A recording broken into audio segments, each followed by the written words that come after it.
The passionate leader. Because leadership without passion is just a title. Meeting, meeting, meeting. We got a collapse in the garage. Get the squad back living in here. We got an IV gone to a firefighter. It's on island urgent. Transmit a second aloft.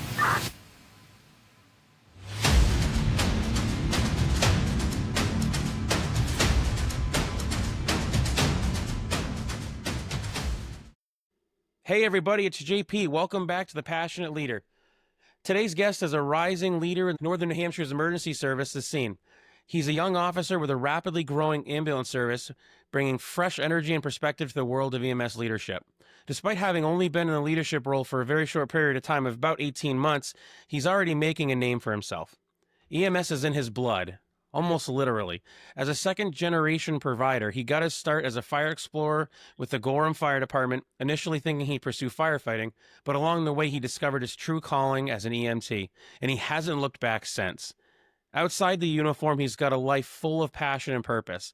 He's a devoted train enthusiast who could talk locomotive all day, and in the winter, he runs a snowplowing business. Even in the off-season, he always is on the move. But above all else, he's a proud dad, soaking up every moment with his 9-month-old son. Please welcome to the show a dedicated EMS professional, leader, train lover, entrepreneur, and a proud father, Roger Boissonneau. Welcome to the show. Thank you. Why don't we kind of walk through how you got into the service, where you started, and where you're at right now? So, how I initially got involved with Milan is I'm from one of the towns that we covered, Dummer, New Hampshire. And I grew up there. All my family grew up in Dummer and everything. My family's from Milan. And I had the opportunity to join the ambulance back in 2018. Was just gotten my EMR, emergency medical responder.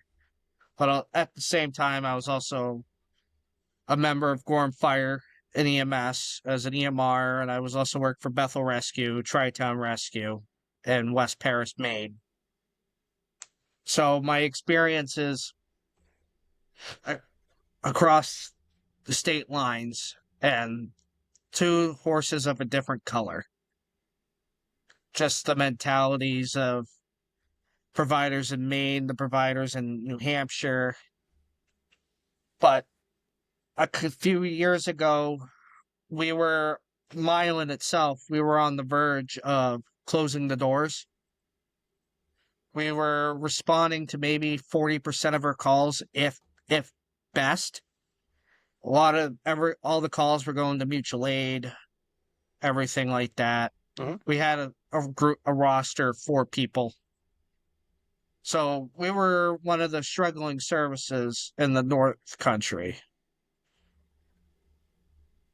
About in 2023, we started paying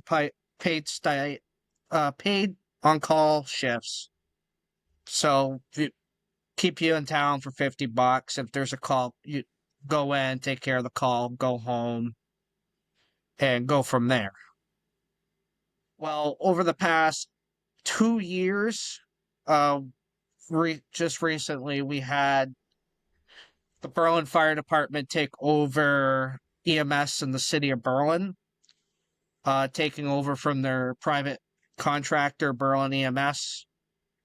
And that was a company out of Maryland. They were handling a lot of the interfacility transfers out of Androscoggin Valley Hospital. So at the 2025 town meeting, the townspeople graciously let us purchase a second ambulance to better serve the communities that we serve and the residents of the Androscoggin Valley.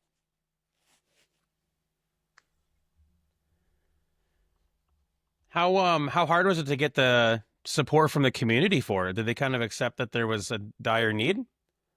Yes.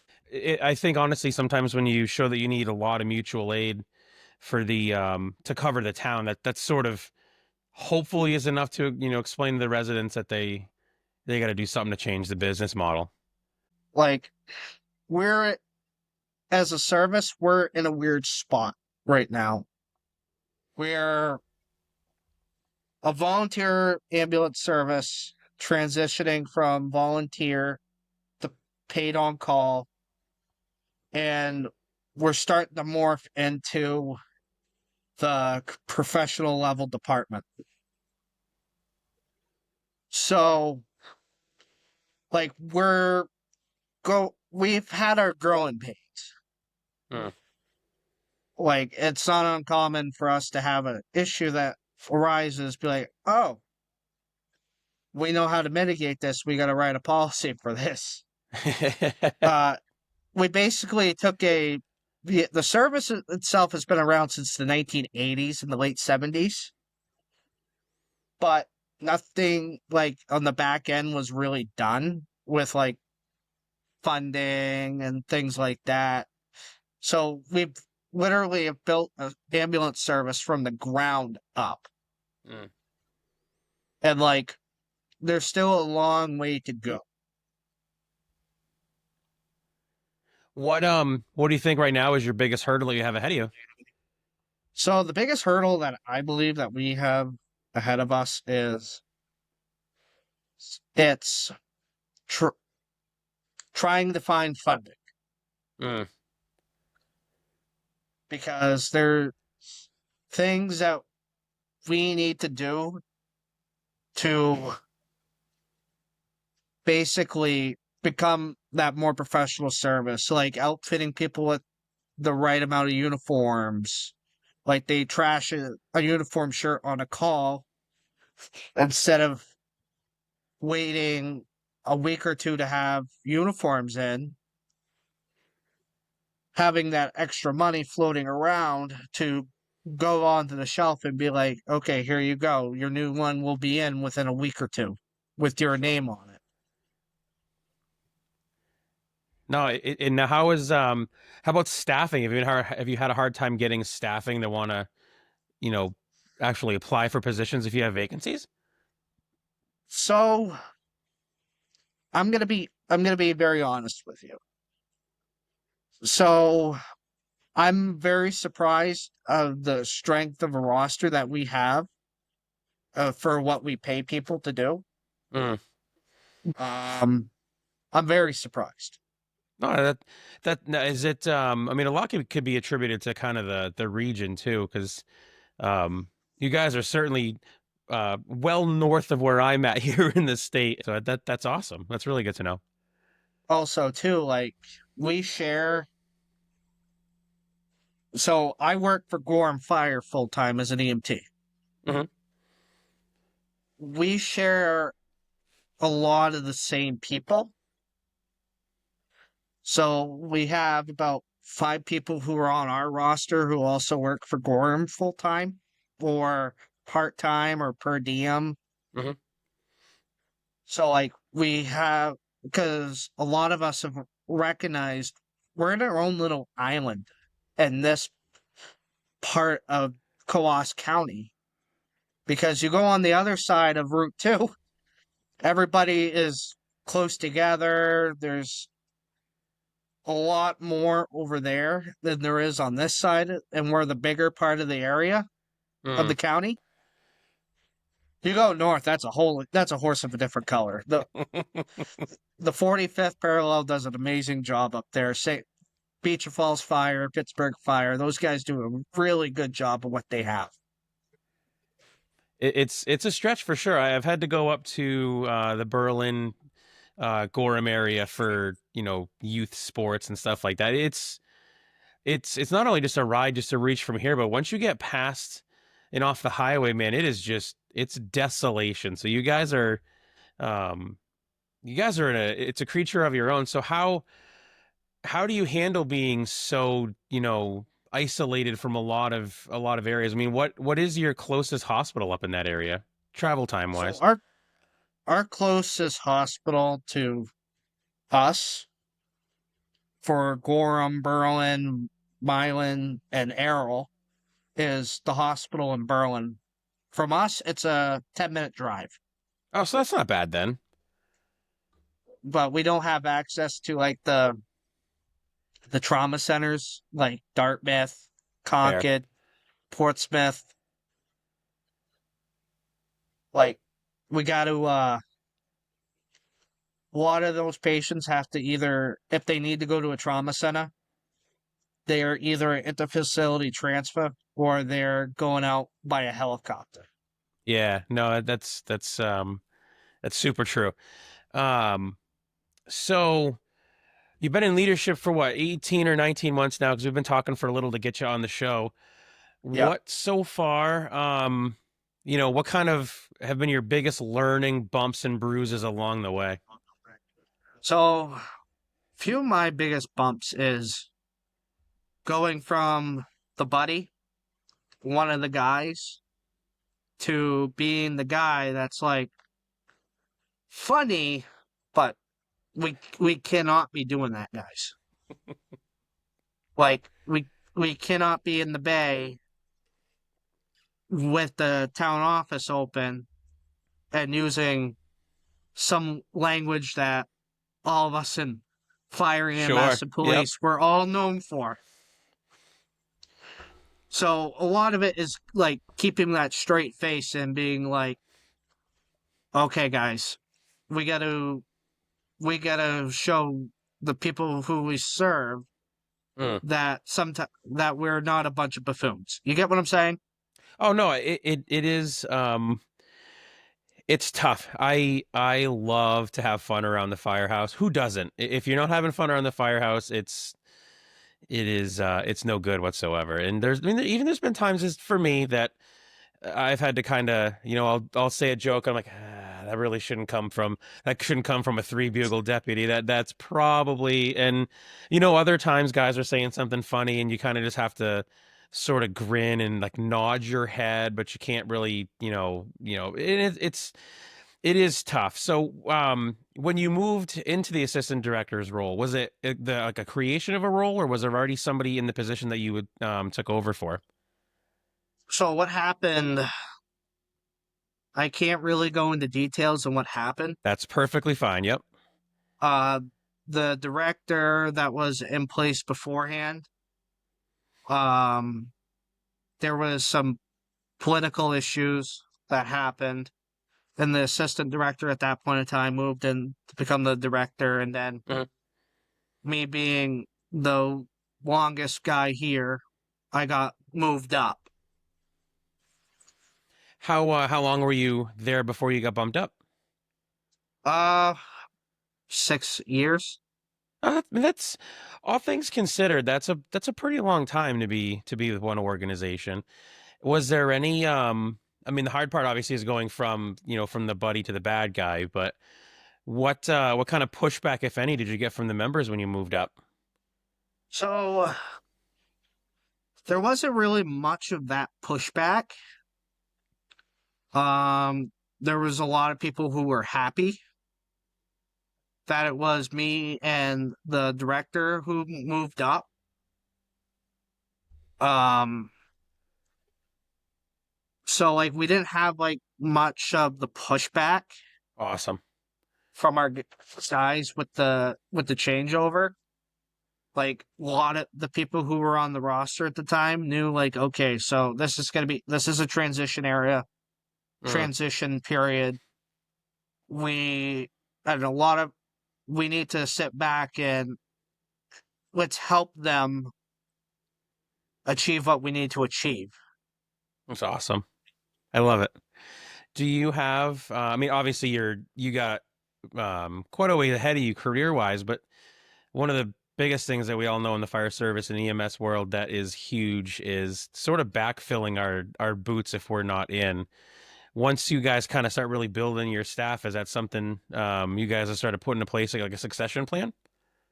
So basically, just 2 months ago, we had our boards approve a captain's position. So in Awesome. theory, like if something was to happen to the director, um, basically at that point in time, the director's responsibilities would become my responsibilities. Or if I have more health issues, Mm. the EMS operations captain that we have would step into my role and fill my shoes until I come back. That's I mean that's how it works in the in the fire world, man. You just it's the next guy up kind of mentality. And I feel to know that a small community like what you have going on has that concept and understands the importance of it is huge, because there are some major city departments that don't have good succession plans in. So that's you guys should really rest your heads high on that one. Be proud about that. So coming from a family of providers, how has that perspective of leadership differed? You know, how has your perspective of leadership differed, say, from the generations before you? So, like my father and my uncle were both, or my late uncle who's now passed. My father has been has been in EMS since the 80s, and hearing like the stories of what they did in the late 80s to the late 90s, I'm like, I can you only can't do imagine. that nowadays. Um, so like I'm very big on learning how things were done in the old days, but I'm also very open-minded on how we need to progress now. Awesome.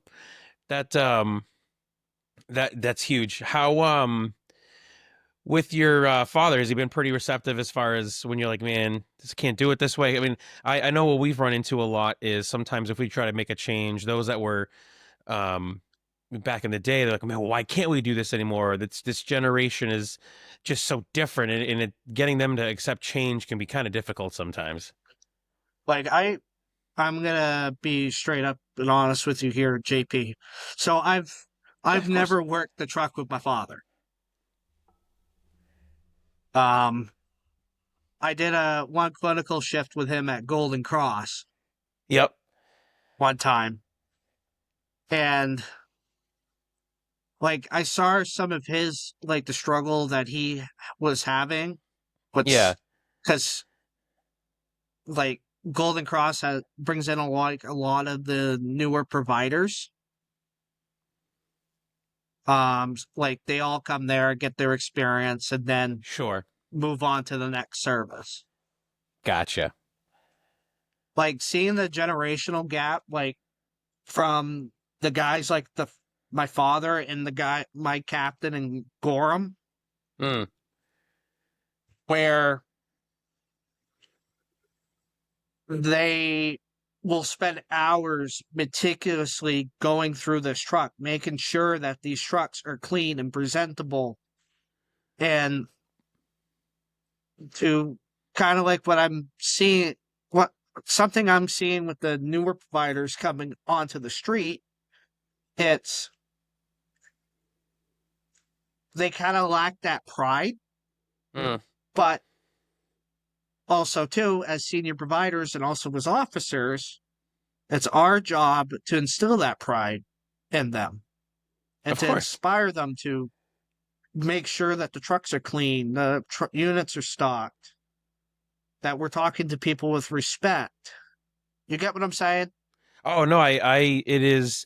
I think that's one of the bigger complaints, and it is prevalent too in my organization where, and for us it's different. But I shouldn't say it's different. But what we have is, for a while we ran into this problem of we're a combination department, and it was a call in the evening, and the daytime shift will take care of the washing the truck in the morning and so on and so forth. And then honestly, eventually the daytime crew, being myself and our chief, we start running into, we have things we already have planned for the day and tasks that we have to get done.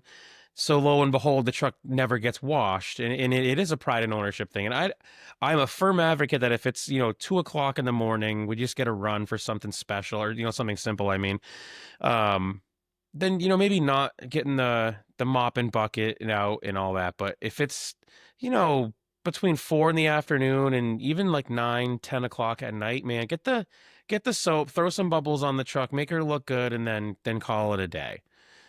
So I get it, and it's some of it is it's not intentful neglect. If we want to come up with some cool catchphrase for it, I think it's just that it's not instilled that keeping our pieces looking good and you know bright and shiny and battle ready is something that we were supposed to do. So it is a leadership failure on my behalf and some others in the fire service that just kind of have sort of accepted that as the new norm, that yeah, we don't really wash our trucks like we should. Like about a few months before I stepped into the role that I'm in now, I will, and I'm gonna call myself out right now. I fell into that hole. I was just like, wow, whatever. Next crew, take care of it.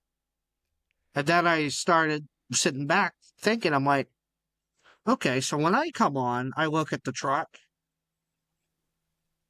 My truck's not restocked. It's trashed. I Mm, have a bunch of crap I need to do. Now I got to restock the truck, wash the truck from the other crew who did a call at 2 o'clock last afternoon. sure. Yep. So like, I, I, I'm here. I am. I'm calling myself out. No, So humility is one of the best characteristics of a leader.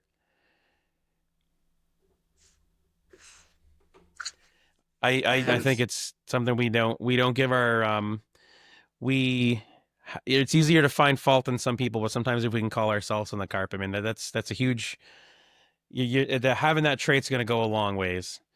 Um, it's easier to point the finger at somebody else oh sometimes. sure, yeah, no, for damn sure. Um, so being that you had to merge a couple of different communities, it's definitely something that I know the seacoast of New Hampshire is looking at doing with regionalization and kind of some, co or tri or, quad city type stuff. What is your vision for EMS in your region, and what, if anything, do you think might be kind of holding it back right now? So Milo and Number Ambulance has been this the same agency for a long time. Fair enough. But how I'm kind of seeing how EMS is going to end up in this area, unfortunately, I think there's going to be uh, consolidation between Mm, Berlin, Gorb, and Milan Ambulance. The fire side and the EMS side, where the three eight that where Gorham Fire, Berlin Fire, Milan Ambulance, Shelburne Fire, Randolph Fire, where we just become one big department. mm. It it Like it that's not it like makes a lot of sense. yeah, because like it again, like we're in our own little island Mm, in that's this kind of area. tough. So like I Uh, could see it going that way, sure. No, I mean but it makes sense. I mean, in a part of the resistance, and I shouldn't say resistance, but I'm guessing the hardest part is not necessarily just having to get the buy-in from the current members, but it's trying to figure out how the structural foundation is going to be when you start getting these regionalizations and comminglings of communities. yeah, like there's some like us, Berlin Fire and Gorham Fire, at least EMS wise, like we mesh together because we're all like entwined with that more professionalized EMS Awesome. mentality. Yep. But the struggles would be with the fire sides of the Fair. house, where Berlin has been the longest full-time career fire department, where everybody around them is volunteer call. Sure. I mean, it makes complete sense, honestly. We hit on it a little bit. So we started as a explorer in Gorham, is that correct? Yes. What so moving through the Explorers program, what was sort of the trigger that pushed you to the EMS side? So what pushed me more to the EMS side was what I initially wanted to do is I wanted to be a high school teacher. Okay, that's a different big difference compared to what we're doing now. I love it. Okay. Yeah. And I was just gonna do volunteer firefighting on the side and EMS during the summer just to make a little bit of money. Sure. But I started doing more EMS ride alongs and I'm like, I like this. Like the fire side wasn't really that like the fire side wasn't really that busy. Mm, EMS side was busy. There's always something to do. So I kind of like morphed my career towards more the EMS side. Like okay. I'm still a member of I'm also on the fire department for Gorham too. Gotcha. Yep. But my strong like besides for pumping and driving trucks, my strong suit is working on an ambulance. All right, guys. That is all the time that we have for this part of the episode. We talked about anything and everything from EMS challenges, staffing shortages, and Roger's realization that he enjoyed EMS and excelled more in EMS than he did in the fire service. I promise you, part two is going to be just as strong, if not stronger, than this episode. But that is all that we can get through tonight. Ladies and gentlemen, with all of our episodes, if something in this episode struck a chord within you, please make sure that you share it. Share it with people that need it. Be the leader that you've always wanted for. And in between now and our next episode, as always, lead with passion, serve with humility, and leave no room for bottom feeders. Stay safe out there, guys.